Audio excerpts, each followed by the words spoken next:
Good morning mga idol. Ayan, meron tayong gagawin na Hyundai Eon.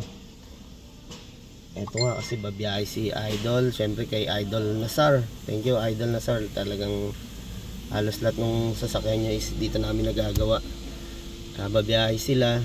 Si ma'am, kailangan niya ng mas tipid na fuel consumption, tsaka syempre mas maganda yung hatak. Tapos syempre hindi ka mag-aalala sa biyahe pagka maayos yung sasakyan mo. I-tune up natin, linisin natin yung throttle body dahil hindi pa naman nalilinisan. Spark plug palitan natin, check natin mga preno, transmission manual siya, palitan na rin natin mga idol. As coolant palitan natin, parang hindi nakakulan si ma'am. Tsaka yun, ayun mga boss, Hyundai Eon, lilinis kami ng throttle body. Tapos yun nga, spark plug, high tension wire pinalitan, tsaka coolant, transmission oil. Okay, yan, sisimulan na po natin kung gaano kadumi. Ayun, tinatanggal na nga natin yung throttle mga idol. Medyo kapit yung hose, ngayon lang nabuksan dahil nga busy si Lamam. Okay, nga, okay. Ayun, madumi naman talaga, oh. Makunat yan sa ano. Pwede mo naman ganyan nito kasi electronic ay. Huwag na din. Basta yun ito. Tapos ito yung ating intake manifold yun, no?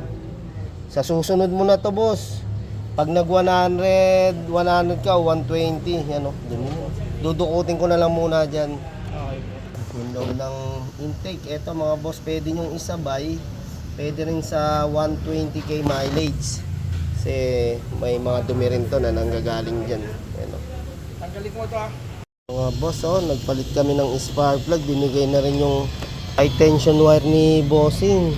Eto, may nakuha tayo, Asahi brand, Japan. Yun lang, medyo mataas-taas, nasa 1.4 ang halaga mga paps. Ayan, tatlo na yun, set na po. Asahi, ha? Ayan, mga boss, mga boss, pagka throttle, gamit tayo ng ating pang cleaner. Pang cleaning talaga dyan, para talagang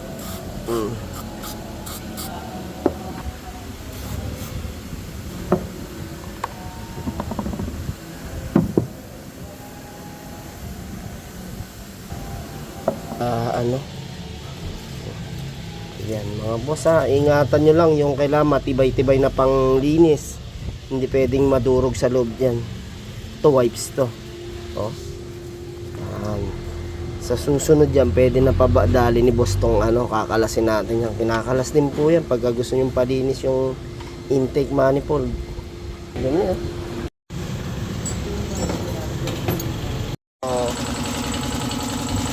Ayan. Gamit. Tapos nagsaling kami ng gear oil. 1.5 yung nagamit natin. Yun, tapos na nga, test drive muna ni ma'am yung sasakyan. Malaman natin kung wala nang problema kasi babiyahe nga ng malayo-layo. Test drive muna si boss.